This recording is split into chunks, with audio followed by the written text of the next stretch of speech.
Most people search for what is easy. The giants, however, they search for a challenge. Whatever that challenge may look like in your personal life, in search for the pleasure of Allah, and each one of us has his personal challenge he or she wants to overcome. Comfort is easy. Most people search for what is easy. The greats, they search for a challenge. They don't live in this horrible dark zone called the comfort zone. They are always on the other side of it, because they realize that every good in this dunya and success in the hereafter is available, but it's on the other side of the comfort zone. There was a man called Bill Ekstrom, and he is the co-author of a book called The Coaching Effect. And he studied over 100,000 coaching interactions between coach and coachee, mentor, mentee, teacher and student, to try to understand what is it that brings success and growth in people. And after this long study, he concluded the following: your success in large is determined by your willingness and your comfort in making yourself uncomfortable. Then others, they took this theory and they made what they called the comfort zone framework. This framework suggests that for you to grow as a human being, you need to go through 3 distinct stages at least. The first of these zones is called the comfort zone. Most of humanity live and die within this zone, comfort zone. It's a great place to be. Why? Because it's a place of familiarity. When you're within your comfort zone, you're with your family, you're with your close circle of friends, you're not challenging yourself to be somewhere or to do something that's outside of your custom. You're comfortable because you can control the factors. There's no surprises. You're not being mentally strained. You're not being physically challenged. You're on autopilot, like driving, like watching TV. This is called the comfort zone. And here your brain will produce happy chemicals like serotonin and dopamine. It keeps you buzzing. There's nothing scary to expect. But the only problem within it is that nothing ever grows in that zone. Things only deteriorate. And there was a study that was conducted on 2,000 participants.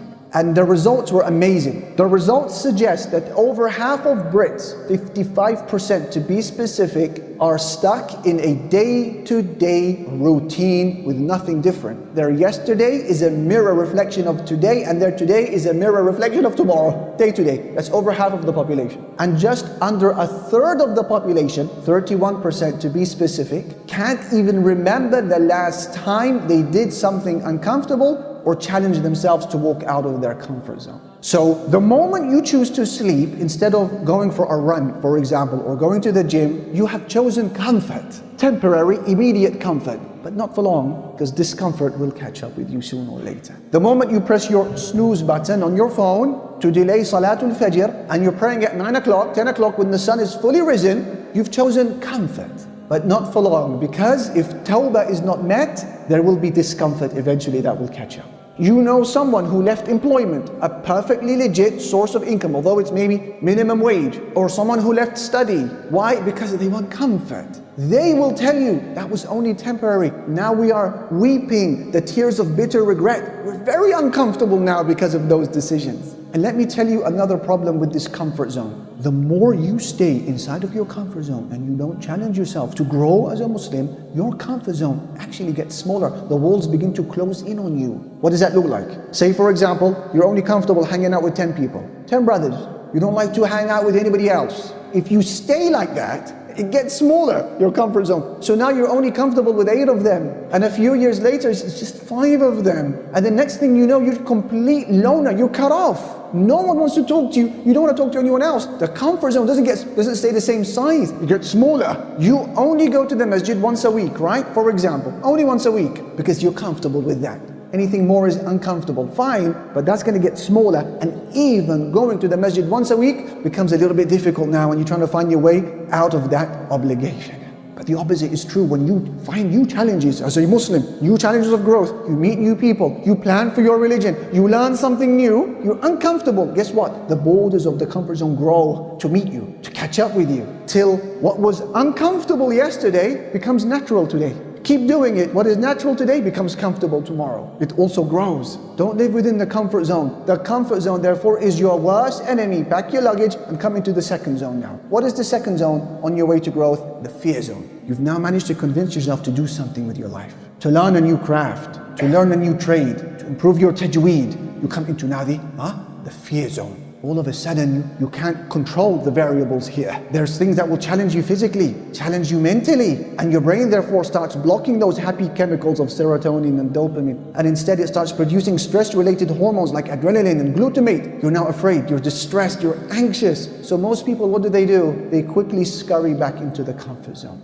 This huge inner debate ensues inside of you, and you start hearing things like, I can't, and I won't, it's impossible, like, I don't have the talent, and what will people say? No, I'm not used to it, it's not me. You're just getting all these error messages cropping up in your mind. The good news is, alhamdulillah, here's some reassurance for you, brother or sister, is that if you are patient, this fear zone, as we just said, doesn't stay forever. You find your feet, it becomes natural to be there. Actually, it becomes comfortable, the borders have grown. Now you're coming into the third zone, the growth zone. That's where the Muslim wants to be. Success is bred there. Growth is bred there. Happiness, well-being is bred there. And one bit of advice to keep you there, my brother, my sister, keep learning.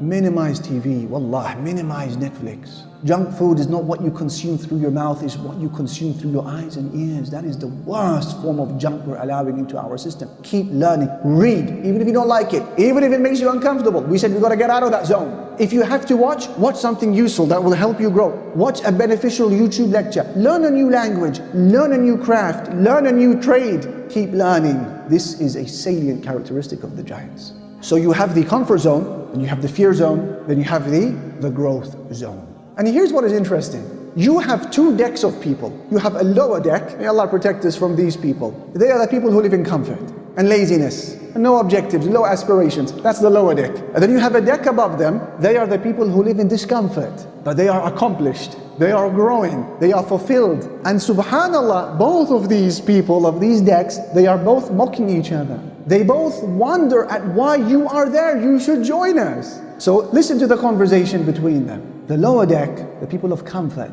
and low ambitions, they look at the deck above them and they say, what are you guys doing there? I mean, haven't you seen how comfortable our couches are? We have Netflix stream. We've got food and snack at our fingertips. We have Uber Eats. We've got Deliveroo. Join us. What are you doing there? We sleep long hours and our minds, they never ache. Our bodies, they never sweat. Our muscles, they never ache. Join us. This is the life. And for them, it's inconceivable that there could be a life better than theirs. Comfort. There's your drink, there's your snack, there's your TV, there's your phone, and there's your back massager. It's all there. But the guys on the upper deck, the people of discomfort, but high ambitions and growth, they look down at the lower deck and they say, what are you talking about? You want us to join you? Hold on a minute. Show us your arteries, please. Show us your veins. Show us your cholesterol levels. Show us your blood pressure levels. Show us the ever-shrinking brain cells that you have and your ever-shrinking muscles in your body. Show us your iman that is only getting weaker and your knowledge that is getting looser. Show us. You want us to join you? No, you should join us. Come see now the deck of ambition, the deck of growth, the deck of accomplishment. Come and join us. This is life here. We are the happy ones. Show us your recitation of the Quran. It hasn't grown. Your tajweed, it hasn't grown. Your circle of Muslim friends, they haven't grown. Your love of Allah, your iman, none of it has grown. You're the same person I met 10 years ago, if not worse. We are the people of ambition and happiness. Come join us here. And after all, your comfort, that's temporary. Discomfort will catch up with you. And our discomfort, that's temporary. And comfort will catch up with us very soon. So make a plan to come out of your comfort zone. If it's a sin that apparently gives you peace and comfort, make your plan to come out of that comfort. A certain hijab that you are abusing, it's giving you comfort. Make a plan out of that comfort. A business transaction that's bringing you high returns, but you know it's a shady business deal. Make a plan to come out of that comfort.